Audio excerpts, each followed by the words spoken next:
എല്ലാവരും അധിക്ഷേപിക്കുന്നല്ലോ. പിണറായി വിജയൻ കഴിഞ്ഞ ദിവസവും കോൺഗ്രസ് പാർട്ടി അധിക്ഷേപിച്ചു. ആ യാത്രയുടെ ഭാഗമായി സതീശനെ അധിക്ഷേപിക്കുന്നു, UDF നേതാക്കന്മാരെ എല്ലാം അധിക്ഷേപിക്കുന്നു.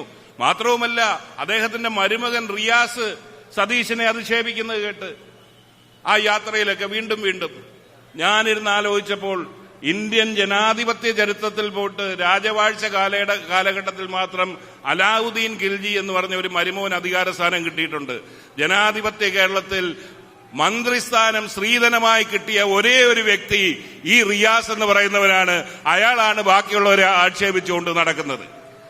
ഞാൻ പറഞ്ഞു വന്ന ഈ ആക്ഷേപിക്കുന്നവരെല്ലാം എന്തുകൊണ്ട് നരേന്ദ്രമോദിയെ കുറിച്ച് പറയാൻ വിസമ്മതിക്കുന്നു, ധൈര്യം കാണിക്കുന്നില്ല? ഇതെല്ലാം ചർച്ച ചെയ്യേണ്ടിയാണ്. SFIO കേസ് എന്ന് പറയുന്നത് 2021 കഴിഞ്ഞ അസംബ്ലി തെരഞ്ഞെടുപ്പിന് മുമ്പ് നടന്ന അന്വേഷണമല്ലേ, തുടങ്ങിയ അന്വേഷണമല്ലേ?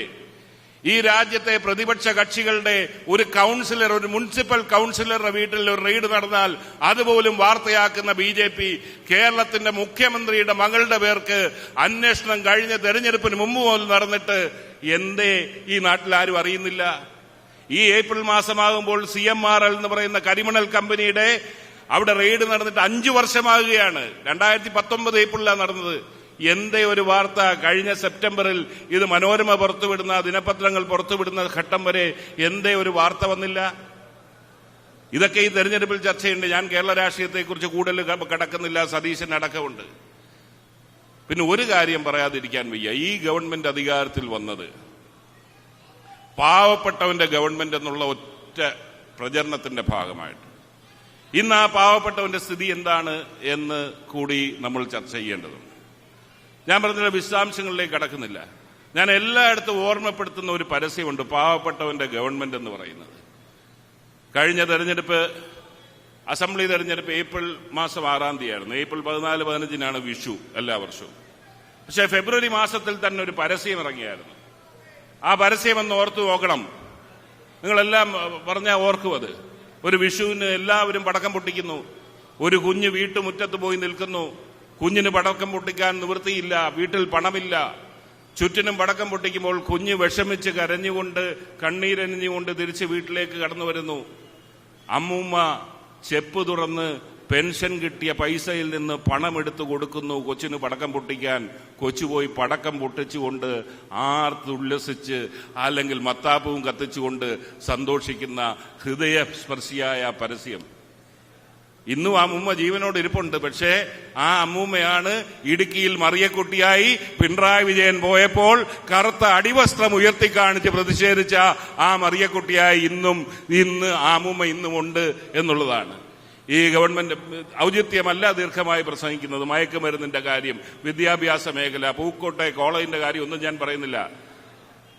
ഒരു പ്രശസ്തനായ വ്യക്തി, യൂറോപ്യൻ ഒരു വ്യക്തി പറഞ്ഞിട്ടുള്ള ഒരു കാര്യമുണ്ട്. ഒരു സംസ്ഥാനത്തെ നശിപ്പിക്കണമെങ്കിൽ, ഒരു രാജ്യത്തെ നശിപ്പിക്കണമെങ്കിൽ അവിടെ ബോംബിടുക ഒന്നും വേണ്ട. അവിടുത്തെ വിദ്യാഭ്യാസം തകർക്കാമോ ആ സംസ്ഥാനം അല്ലെങ്കിൽ രാജ്യം തീർന്നു കിട്ടും. പിണറായി വിജയൻ ചെയ്തിരിക്കുന്ന അതാണ്. കഴിഞ്ഞ അഡ്മിഷൻ സമയത്ത് ചങ്ങനാശ്ശേരിയിൽ കൂടെ കടന്നു വന്നവർക്ക് ഒരു കാഴ്ച കാണാൻ പറ്റി. ഏറ്റവും പ്രസിദ്ധമായ കോളേജാണ് SP കോളേജ് അല്ലേ? തിരുവനന്തപുരം മാർവേനീസ് കോളേജും അതെ, കൊല്ലം ഫാറ്റുമായി അതെ.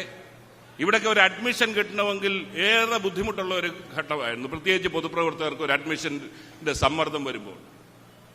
കഴിഞ്ഞ അഡ്മിഷൻ കഴിഞ്ഞ അതിലേക്കൂടെ പോയപ്പം നമ്മുടെ ഈ ഹോട്ടലുകളിൽ ഊണ് റെഡി, മീൽസ് റെഡി എന്ന് പറഞ്ഞ് ബോർഡ് പിടിച്ചുകൊണ്ട് ആറ് നിൽക്കുമല്ലോ. എന്ന് പറഞ്ഞാൽ SP കോളേജിന്റെ പ്രിൻസിപ്പൽ അച്ഛൻ റോഡിൽ നിൽക്കുക, സീറ്റ് റെഡി, സീറ്റ് ഒഴിവുണ്ടെന്ന് പറഞ്ഞു. ഈ അവസ്ഥയിലേക്ക് കൂട്ടപ്പലായനം വിദ്യാഭ്യാസ മേഖലയിൽ നടത്തി സാമൂഹ്യ വിരുദ്ധരുടെ പിടിയിൽ വിദ്യാഭ്യാസ മേഖലയെ അമർത്തിയതിന്റെ ഭാഗമാണ് പൂക്കോട്ടെ കോളേജിലടക്കം കഴിഞ്ഞ ദിവസം സർവകലാശാല വേദിയിലടക്കം നാം കാണുന്ന അരാജകത്വവും കാടത്വവും. ഇതിനൊക്കെ എതിരെയുള്ള പ്രതികരിക്കാനുള്ള അവസരമായി ഇതിനെ കാണണം. എനിക്ക് ഒരു കാര്യം മാത്രം ചോദിക്കാനുണ്ട്. ഇവിടെ ബഹുമാന്യനായ നമ്മുടെ സുഹൃത്ത് തോമസ് ചാഴിക്കാടൻ LDFന്റെ സ്ഥാനാർത്ഥിയായി മത്സരിക്കുന്നുണ്ട്. എനിക്ക് ആദ്യം എന്റെ സുഹൃത്തിനോട് ചോദിക്കാനുള്ളത്, ഒന്ന് പൊട്ടിക്കരയാൻ മനസ്സ് വിതുമ്പുന്നില്ലേ എന്നാണ് ചോദിക്കാനുള്ളത്. കാരണം മനസ്സിന്റെ കോണിൽ എവിടെങ്കിലും പറയും UDFന്റെ ഭാഗമായി MP ആയി നടന്നപ്പോൾ ലഭിച്ച സ്വാതന്ത്ര്യവും അതിന്റെ സന്തോഷവും അതെന്താന്നേലും ചാഴിക്കാടൻ തിരിച്ചറിയാതിരിക്കത്തില്ല. സ്വന്തം മണ്ഡലത്തിലെ റബ്ബർ കർഷകന്റെ പ്രശ്നം പോലും ഉച്ചരിക്കാൻ സാധിക്കാത്ത ശിഖണ്ണിയായി കഴിയേണ്ട ആ അവസ്ഥയെക്കുറിച്ച് വിലപിക്കുന്ന ചാഴിക്കാടനോട് ഒന്നുകൂടെ എനിക്ക് ചോദിക്കാനുണ്ട്. പ്രിയപ്പെട്ട ടോമി ചാഴിക്കാട, നിങ്ങൾ ഇവിടുന്ന് ജയിച്ച് ചെല്ലുന്നെന്ന് വെച്ചോ, നിങ്ങളവിടെ ആരെയായിരിക്കും പ്രധാനമന്ത്രിയായി പിന്തുണയ്ക്കുന്നത്? അതുകൂടെ പറയണമല്ലോ. നിങ്ങൾ ഇവിടുന്ന് ഞങ്ങളെ പരാജയപ്പെടുത്താൻ നിൽക്കുന്നു. അവിടെ ചെന്ന് കഴിഞ്ഞാൽ ചാഴിക്കാടന്റെ മനസ്സ് പറയും എനിക്ക് രാഹുൽ ഗാന്ധിയെ പിന്തുണയ്ക്കണമെന്ന് മനസ്സ് പറയാൻ ഒരു സംശയവുമില്ല. പക്ഷെ ഇവിടെ അതുകൊണ്ട് തന്നെ ഈ പോരാട്ടം എത്രത്തോളം അപ്രസക്തമാണ് എന്നുള്ളത് തിരിച്ചറിയേണ്ടതുണ്ട്. ഈ പോരാട്ടത്തിൽ നിങ്ങൾ ചെയ്യേണ്ടത് രാഹുൽ ഗാന്ധിയും ഇന്ത്യൻ നാഷണൽ കോൺഗ്രസും കരുത്താർജിച്ചുകൊണ്ട് അതിന്റെ ഭാഗമായിട്ടുള്ള UDF മുന്നണിയും കരുത്താർജിക്കുന്നതിലേക്ക് ഉള്ള വിജയമാണ് നമുക്ക് അനിവാര്യമായിട്ടുള്ളത്. അതിൽ ഓരോരുത്തരും പങ്കുചേരണമെന്ന് മാത്രം അഭ്യർത്ഥിച്ചുകൊണ്ട് ഞാൻ നിർത്തുന്നു. അഭിവാദ്യങ്ങൾ.